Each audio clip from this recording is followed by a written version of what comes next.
আজকে আপনাদেরকে বানিয়ে দেখাচ্ছি কোরিয়ান স্টাইলে পেঁয়াজু। কিভাবে খুব সহজে এই পেঁয়াজুটা বানাতে পারবেন সেই রেসিপিটি আপনাদের সঙ্গে শেয়ার করছি। পেঁয়াজু বানানোর জন্য প্রথমে এখানে পেঁয়াজ কেটে নিলাম 2 কাপ পরিমাণে। পেঁয়াজগুলা একটা বাটির ভিতরে নিয়ে নিচ্ছি। এখানে নিয়েছি হাফ কাপ পরিমাণে গাজর। গাজরগুলোকেও কুচি করে বাটির ভিতরে নিয়ে নিচ্ছি।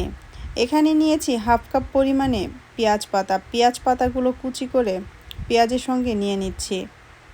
এখানে নিয়েছি 1 কাপ ময়দা, নিয়েছি হাফ কাপ পরিমাণে কর্নফ্লাওয়ার, 1 চা চামচ পরিমাণে পেঁয়াজের গুঁড়া, হাফ চা চামচ পরিমাণে রসুনের গুঁড়া, হাফ চা চামচ পরিমাণে লবণ, হাফ চা চামচ পরিমাণে বেকিং পাউডার। শুকনো উপাদানগুলো ভালো মতো মিশিয়ে নিলাম। শুকনো উপাদানগুলোর ভিতরে 1 কাপ পরিমাণে পানি দিয়ে পাতলা করে গুলিয়ে নিয়েছি। এখন এই মিশ্রণের ভিতরে পেঁয়াজ কাটাগুলো দিয়ে দিলাম। পেঁয়াজ কাটাগুলো ভালো মতো মিশিয়ে নিচ্ছি।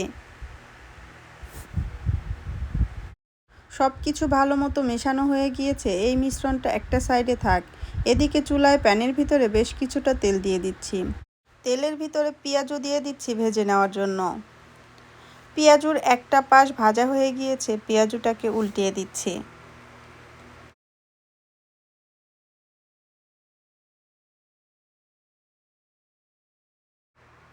পেঁয়াজুটা সম্পূর্ণ ভাজা হয়ে গিয়েছে, পেঁয়াজুটাকে তেল থেকে তুলে নিচ্ছি।